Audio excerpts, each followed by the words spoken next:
Welcome to the Heavy Spoilers Show. I'm your host Definition, aka Def Vader, and though season 1 of The Mandalorian tied up pretty well, it still left one big question in the air.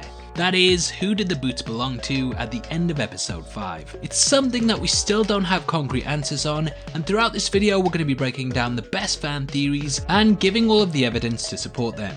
There will be heavy spoilers here, so if you haven't had a chance to watch the series yet and don't want to know what happens, then I highly suggest that you turn off now. With that out of the way, I just want to give a huge thank you for clicking this video. Now let's get into our breakdown of The Mandalorian.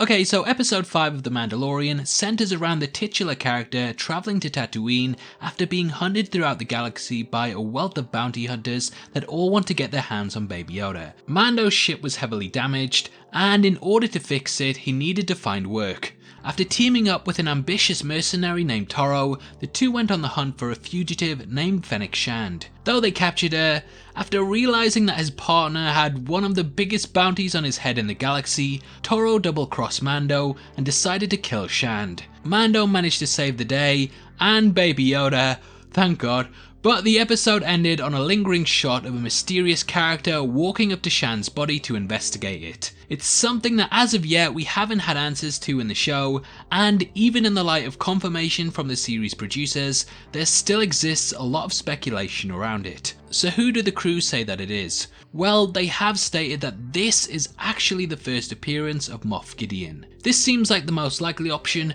and it makes sense that the character that turned out to be the big bad would be teased earlier in the season before his final appearance. The Moff not only wears a cape, but he also has Imperial wear, which this shot definitely seems to line up with. From Fennec's dress, we can assume that she did have ties with the Empire.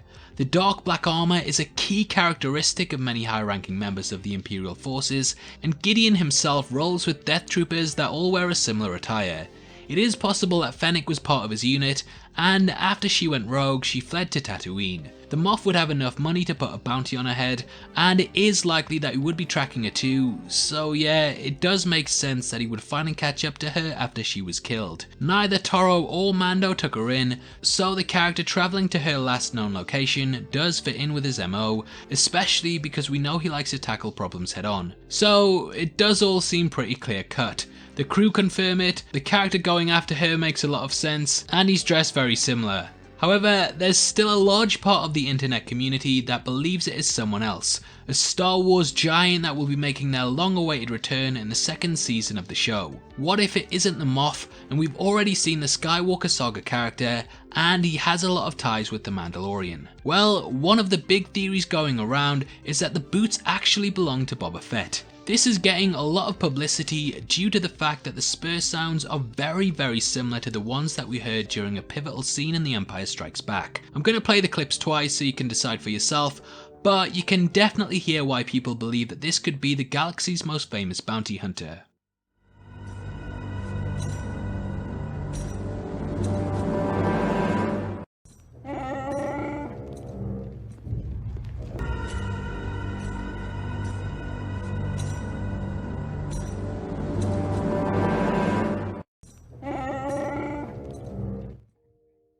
So they do sound very similar, and we know for definite that the second season of The Mandalorian will bring back a major character from the Skywalker Saga.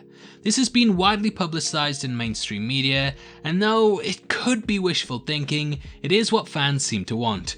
I mean, who doesn't want to see Mando going head to head with Boba Fett? I certainly do, and the show itself does sort of have reimaginings of characters, whether it's Baby Yoda, IG-11, or the main protagonist. When The Mandalorian was announced, a lot of fans, including myself, wondered why Disney didn't just do a Boba Fett show, especially because of the character's quote-unquote bad death in the main canon. I am glad we got the show that we did, but it would be awesome to see the old mixed with the new, and I definitely wouldn't be disappointed if they decided to go that route. But how did the character survive? I mean, we all seen him going to the Sarlacc on his way to an agonizing death that would see him being digested for 1,000 years, right? Well, in the expanded universe, the character actually managed to escape the pit after the events of Return of the Jedi. His apparent death on Tatooine ties in with the location of the episode, and this appearance at the end would sort of be a joining of the show into the movie franchise, as this episode also provided due to the planet that it takes place on. I'd love to see who the toughest bounty hunter in the galaxy is, and watch Mando and Fett go head to head. Another theory that's floating around online is that the character is actually Cobb Vanth, a sheriff on Tatooine. Cobb protects an area on the planet known as Freetown, and in the expanded universe, the character makes his first appearance between the events of Return of the Jedi and The Force Awakens, which is also when The Mandalorian is set. Now, what makes it possible is that it could be this seemingly random character, is that before becoming a sheriff, Vanth managed to acquire Mandalorian armor from a group of Jawas that may or may not have taken it from Boba Fett's corpse. With his Beskar steel, Vanth was able to become a lawman and an authority of Freetown, and due to its location on Tatooine, it could be possible that he is the character that we see approaching Shand at the end of the 5th episode. The timeline matches up, the area does too, and the Spurs sounds being a match make a lot of sense. However, there is one more character that I think it is that not only ties into Fett, but also the merchandise of the show. Before we get into that though, I just want to let you know we're giving away a free copy of Joker to one random subscriber. All you have to do to be in with a chance of winning is like the video, subscribe to the channel, and leave your thoughts on who you think the boots belong to in the comment section below. The winner is going to be chosen tomorrow on the 15th of January, and the set will be shipped out from then to whoever gets the prize, so best of luck to everyone who takes part. Okay, anyway, so if you've been keeping a close eye out on the Funko Pop releases for the show, you may have noticed that in the second wave there is a character that didn't really appear in the series. This mysterious female is wearing Mandalorian armor and also has a couple of notable features that make it seem likely that this could be the person who the boots belong to. Not only does this character possess similar footwear, but they also have a cape that is very akin to the one that we see at the end of episode 5. If she is a bounty hunter, then it makes sense why she would be hot on the heels of Fennec Shand, the high value target in the entry. I doubt Disney are commissioning Funko Pops like this when we haven't seen the character on screen, and this person's clearly been put into a very limited lineup of releases for a specific reason. But why would her walk sound like Boba Fett's? Well, if it does turn out to be this character, then the Spurs themselves could be a little hint that this is Aelin Vel, the daughter of Boba Fett in the Expanded Legends series. Aelin was born approximately 15 BBY when Boba Fett himself was just about 18 years old. She's a mix of two great bounty hunters, and her mother herself, Sintis Vel, was also a well-known mercenary throughout the galaxy. Boba walked out on her and her mother, and she grew to hate him. Sintis trained her, and she became adept at firearms and hand-to-hand combat. Unfortunately, when Aelin was 15, her mother was killed during the pursuit of a bounty in which he'd attempted to get credits to buy Aelin a birthday present. Aelin was naturally devastated, and due to her father's absence, the character gained a vendetta against him and set out on a mission to kill Boba, blaming him for her mother's death. Aelin became a very successful bounty hunter and dedicated many years to hunting him down. She even managed to kill a clone of Jango Fett that she believed was Boba, and at points she masqueraded as Fett during several missions. Unfortunately, Vel never got the chance to kill her father, as she was murdered by Jacen Solo, Han and Leia's child who became a Sith Lord in the expanded universe.